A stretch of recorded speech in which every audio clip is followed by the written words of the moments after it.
మీరు వచ్చిన దగ్గర నుంచి ఇండస్ట్రీలోకి ప్రతిఘటన సినిమా మొట్టమొదట బాంబులా పేలింది, పెద్ద హిట్. అందులో మీ మీద అందరి దృష్టి పడింది, ఎవరి ఆర్టిస్టు ఎవరి నటుడు అని.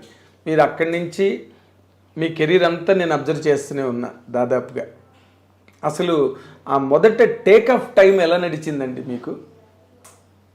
అంటే నాకు అర్థం కాల. అంటే ఆ ప్రతిఘటన తర్వాత వచ్చిన అవకాశాలు కానీ? ప్రతిఘటన తర్వాత ఆ డేట్ నాకు తెలిసి 85, 1985 అక్టోబర్ 11 అనుకుంటాను సినిమా రిలీజ్.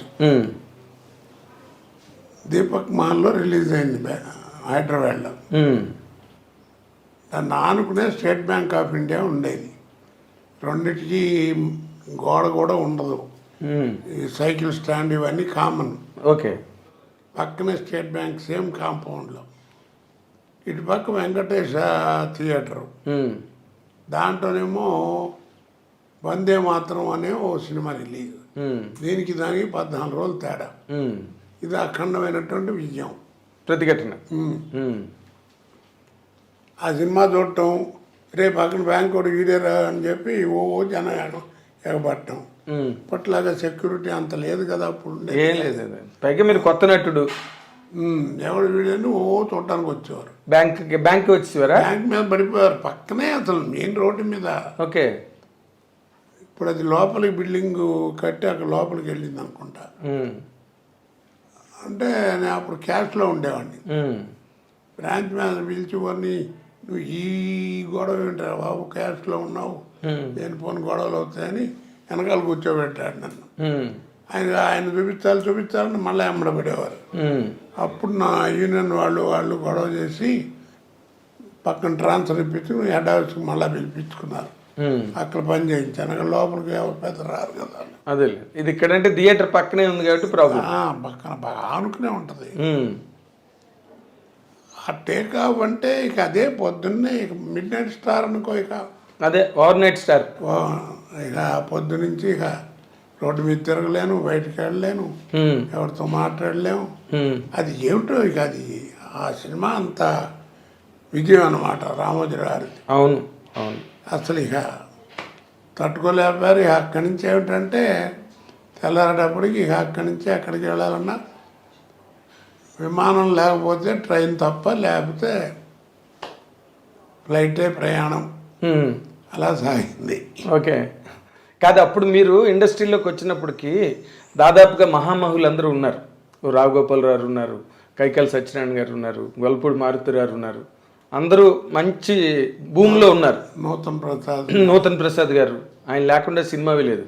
నూతన్ ప్రసాద్ అలాంటి కాంపిటీషన్ని మీరు ఏ విధంగా అసలు తట్టుకుని మీరు నిలబడగలిగారండి ఇండస్ట్రీలో? నిజంగా చెప్పాలంటే నాకు అసలు బ్రెయిన్లో ఆలోచన ఏమీ లేదండి. ఇంకో రకంగా చెప్పాలంటే ఇది కొంచెం ఎత్తుకబురు అనుకుంటారు. ఆ ఆలోచన వచ్చేటువంటి టైం కూడా ఉండేది కాదు. ఇక రాను ఎంత బిజీ అయిపోయానంటే రోజుకి 20 గంటలు మినిమం పని చేయటం, కారులోనే నిద్రపోవటం,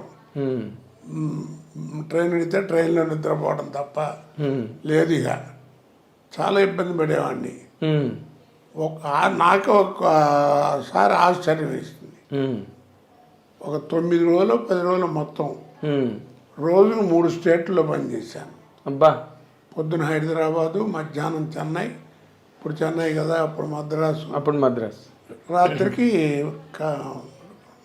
బెంగళూరు. మళ్ళీ మిడ్ నైట్ ఫ్లైట్ బయలుదేరి హైదరాబాద్ దిగటం, ఎయిర్పోర్ట్లోనే స్నానం చేయటం. అక్కడ ఎయిర్పోర్ట్లో స్నానం, విఐపి లాంజ్ ఉంటుంది కదా. అవును. అంటే అప్పుడు ఇంత ముమ్మరంగా లేదు కదా, సెక్యూరిటీ లేదు, మీడియా పబ్లిక్ క్రేజ్ కూడా అంత లేదు అప్పుడు. అసలు ఈ ఎక్కడ ఉన్నాయి? అవునండి. ఈ ఛానల్ లేవు కదా. అవును. సరే అక్కడే స్నానం చేసి మళ్ళీ ఇక్కడ షూటింగ్, మళ్ళీ ఇలా నాకు ఆశ్చర్యం వేసింది. ఇంట్లో అందరూ తిట్టడం కూడా మొదలెట్టారు. ఎందుకు వచ్చింది తలకాయ నొప్పి, భోజనానికి కూడా టైం లేకుండా. సరే ఇక ఆ టైము అప్పుడు నాకు ఒక ఆలోచన వచ్చి అందరితో అంటుండేవాడిని, మొన్న మధ్యన చచ్చిపోయాడు పాపం వేణు అని కమెడియన్ వేణుమాధవ్. వేణుమాధవ్. ఉమ్, వాడు ఓ రోజు చికాకు పడుతున్నాడు. ఉమ్, ఏంటంటే వాటి ఇది ఎవరు చేస్తారు ఇది